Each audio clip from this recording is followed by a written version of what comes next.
نبی پاک علیہ الصلوۃ والسلام نے فرمایا اعمل للدنیا بقدر قیامک فیہا وعمل للآخرۃ بقدر قیامک فیہا او کما قال، دنیا کے لیے اتنا کما لو جتنا تمہیں دنیا میں رہنا ہے، اور آخرت کے لیے اتنا کماؤ جتنا تمہیں وہاں رہنا ہے، وہاں تو سدا رہنا ہے، ہمیشہ رہنا ہے، اس کی کوئی حد اور انتہا نہیں، اور دنیا میں کتنا رہنا۔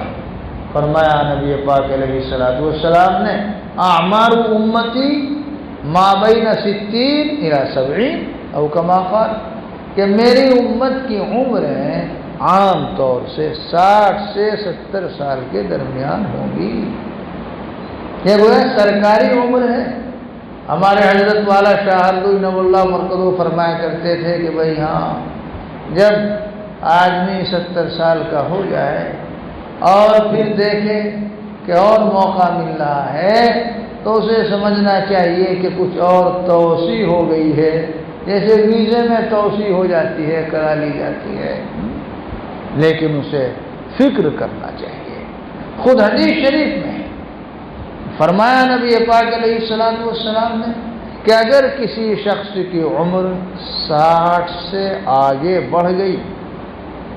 اور اس کے اچھے اعمال برے اعمال پر نہیں بڑھے، بلکہ برے اعمال اچھے اعمال سے بڑھے ہوئے ہیں، تو اسے سمجھ لینا چاہیے کہ اللہ تعالیٰ کا ارادہ اس بندے کے بارے میں اس کے متعلق خیر اور بھلائی کا نہیں ہے۔ حکیم الامت حضرت اقدس مولانا اشرف علی صاحب تھانوی نور اللہ مرکزہ، جن کی زندگی کیسی پاکیزہ زندگی ہے، یا تو علم یا عمل، تقوی، فکر آخرت، یاد مولا و مالک، خدمت خلق، یہ تو اوڑھنا بچھونا ہے۔ کیا حضرت نے گناہ کر لیے اور کیا کوتاہیاں کر دی، لیکن جب 60 سال سے آگے بڑھے تو کیا کیا؟ ایک مضمون شائع کرایا العذر والنذر کے نام سے۔ حضرت نے دیکھا کہ بھئی جو اصل جو عمر ہے گویا سرکاری وہ ختم ہوئی جاتی ہے، اب کچھ پتہ نہیں ہے کہ کب بلاوا آ جائے۔ العذر والنذر کا ایک مضمون شائع کرایا، مختلف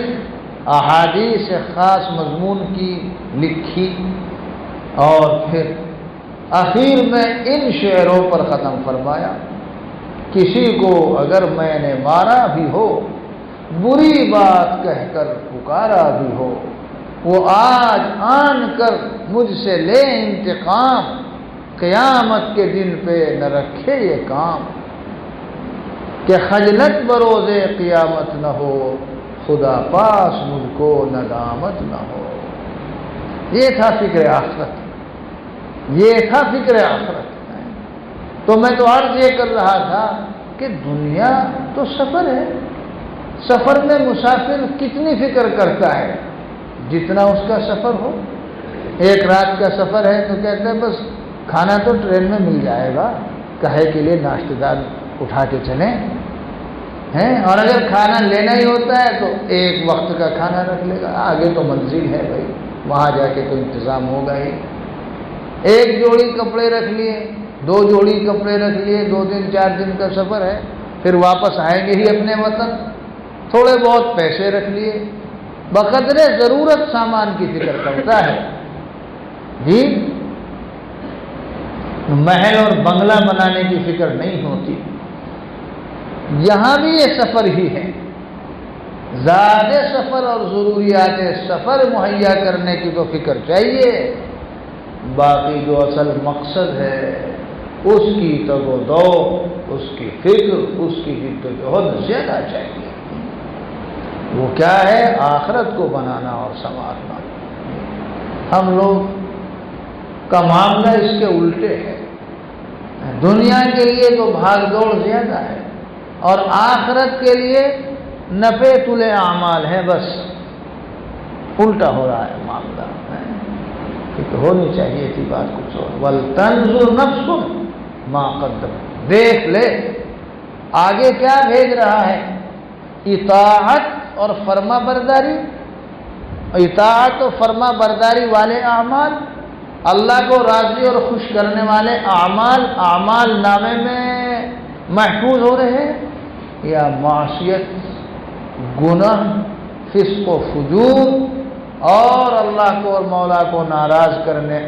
والے اعمال نامے میں درج ہو رہے ہیں۔ وَلْتَنْظُرْ نَفْسٌ، ہر شخص دیکھ لے ما قدمت لغد ہے۔ اللہ تبارک و تعالی اہل ایمان کو جگا رہے ہیں، متوجہ فرما رہے ہیں، فکر دلا رہے ہیں، اس لیے کہ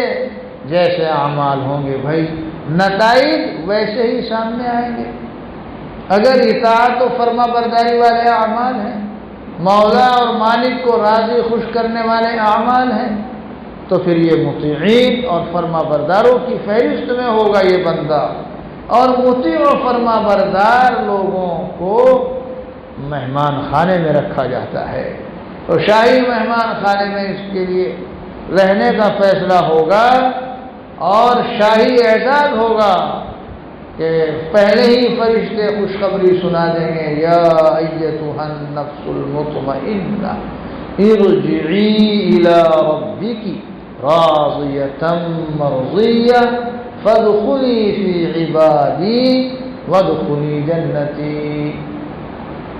اور اگر دوسری صورت ہوگی مجرمین اور گویا باغی اور نافرمان لوگوں کی فہرست میں لکھا گیا، تو بھائی اور اللہ کو ناراض کرنے والے اعمال کیے تھے، تو مجرمین کا ٹھکانہ جیل ہوتی ہے، مہمان خانہ نہیں ہوتا،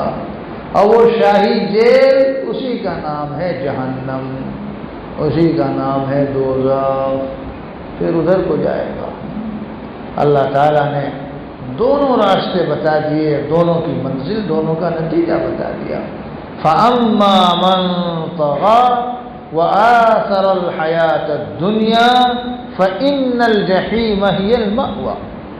وَأَمَّا مَنْ خَافَ مَقَامَ رَبِّهِ وَنَهَى النَّفْسَ عَنِ الْهَوَىٰ فَإِنَّ الْجَنَّةَ هِيَ الْمَأْوَىٰ۔ من چاہیے اگر گزاری سرکشی والی زندگی، نفس کی خواہشات کی پیروی والی زندگی، حکم عدولی والی، بے اصولی والی زندگی، نافرمانی والی زندگی، تو فرمایا گیا پھر ٹھکانہ جہنم ہی ہوگا۔ اور اگر رب چاہی زندگی گزاری، فکر آخرت رہا، وہاں کی جواب دہی سے ڈرتا رہا، اس لیے خواہش نفس کو لگام دیے رکھا، اور رب چاہی گزاری، من چاہی نہیں گزاری، تو پھر جنت ہی ٹھکانہ ہو۔